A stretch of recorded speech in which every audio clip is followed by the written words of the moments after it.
ગોપાલભાઈ હું બહુ કન્ફ્યુઝ થઈ ગયો. હેમંતભાઈ એમ કહે કે બધા અભિનંદન આપણને આપવા જોઈએ અને લોકશાહીની એક આદર્શ પરંપરા પણ ગણાય, પણ તમે પાછા એમ કહો કે ભાઈ અમે તો શિકાયત કરવા ગયા હતા. હકીકત હતી શું? એવું નહોતું ને કે હેમંતભાઈ શુભેચ્છા પાઠવવા ગયા હતા અને તમે કમ્પ્લેન કરવા ગયા હતા કે બજેટ બરાબર નથી? રોનકભાઈ, એમાં એવું છે કે રાજ્યનું બજેટ અમે તો ત્યાં રજૂ થયું ત્યારે ત્યાં બેઠા હતા અને અમે જોયું કે બજેટની આ ચોપડી હું લઈને જ આવ્યો છું આજે. જો આ ચોપડી અને એમાં સરકારે કીધું કે ભાઈ રાજ્યના લોકોની માથાદીઠ આવક 3 લાખ રૂપિયા છે.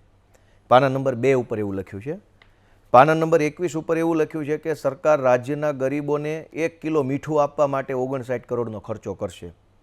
રાજ્યના લોકોને 1 લીટર આપવા માટે 117 કરોડ ખર્ચો કરશે અને રાજ્યના લોકોને કઠોળ આપવા માટે 842 કરોડ, 75 લાખ કુટુંબોને.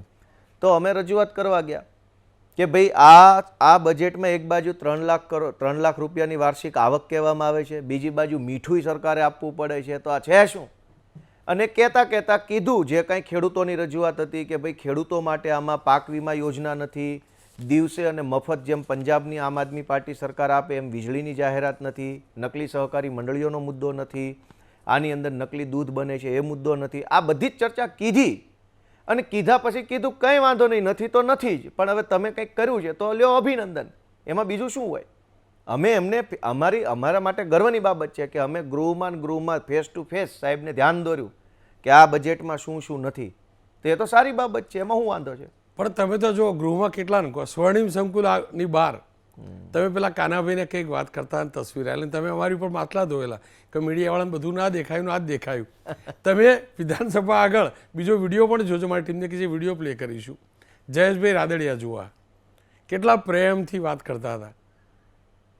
એટલે મને આ ખરેખર આ પ્રેમભાવ, આ સદભાવના, રોનકભાઈ, એટલે જયેશભાઈ હું તો વખાણ કરું સદભાવના. અમારા સમાજના વડીલ છે, અમારા સમાજના આગેવાન છે, મારા કરતા સિનિયર છે.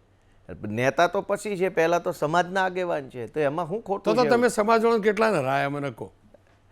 એ તો રાજનીતિમાં હાર જીત તો જનતા નક્કી કરે છે. હું ઈચ્છું તો હું આખી સરકાર હરાવી દઉં.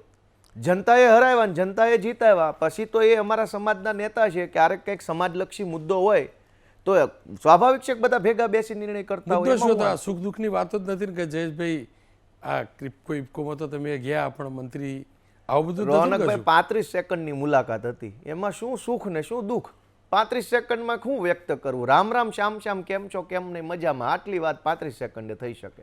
કાનાભાઈ જોડે એમની હારે તો કોઈ વાત જ નથી કરી, એ જ મારી હારે બોલતા હતા. હું તો એમાં એક શબ્દ નથી બોલ્યો. એ આવીને મને કીધું કે ભાઈ આમાં કે અમારા મોરબીની અંદર કે 100 ગાંડા છે ને 101માં હું છું એમ કીધું. તે હું દાંત કાઢવા માંડ્યો.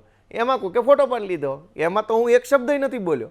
અને મારું તો વિસાવદરથી જ્યારથી ચૂંટણી જીત્યો છું ત્યારથી આવું જ હાલે છે. ગોપાલભાઈ ક્યાંય ઝપટમાં આવી જાય એટલે ફોટો ને વિડીયો ને ઓડિયો, મતલબ વાત જ જવા દેવું થઈ ગયું છે કે જાણે હું ચૂંટણી જીત્યો મોટો ગુનો થઈ ગયો હોય ને એવો માહોલ છે અત્યારે. ગોપાલની લીલાએ બહુ બધી હોય પાછી, એવી તો હકીકત છે ને. ગોપાલ ઇટાલિયાનો પોતાનો ભાવ બદલાયો ખરો? ન્યાયવાળી વાત નહીં કરતો, નહીં જે પેલો કે ભાઈ આપણું ગૃહ એમ એ ભાવ આવે ખરો?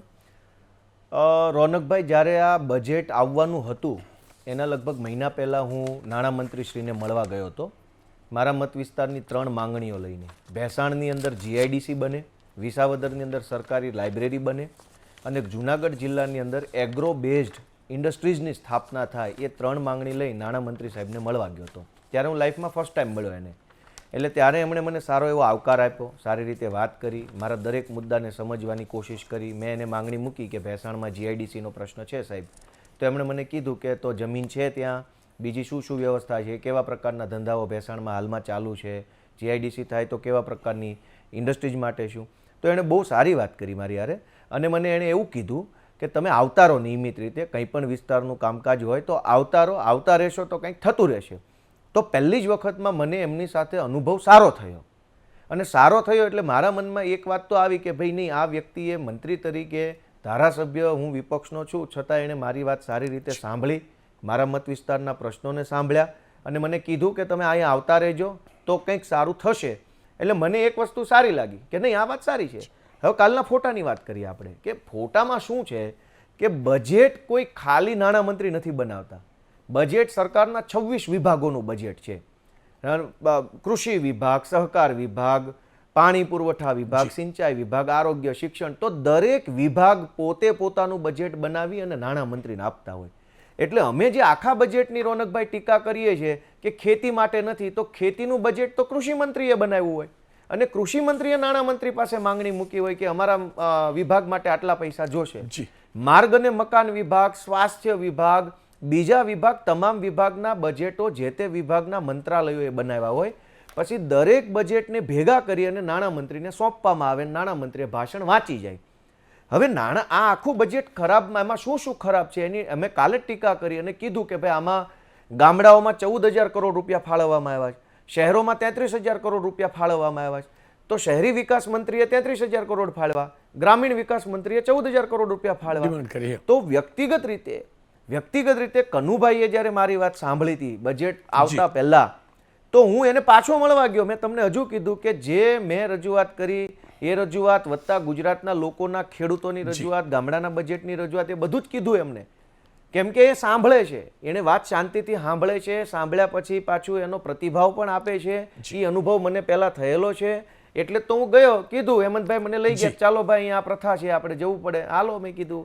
અને જઈને પહેલા સૂચન કર્યું, રજૂઆત કરી, બધી વાત કરી અને કીધું સારું તમારી વાત સાચી છે.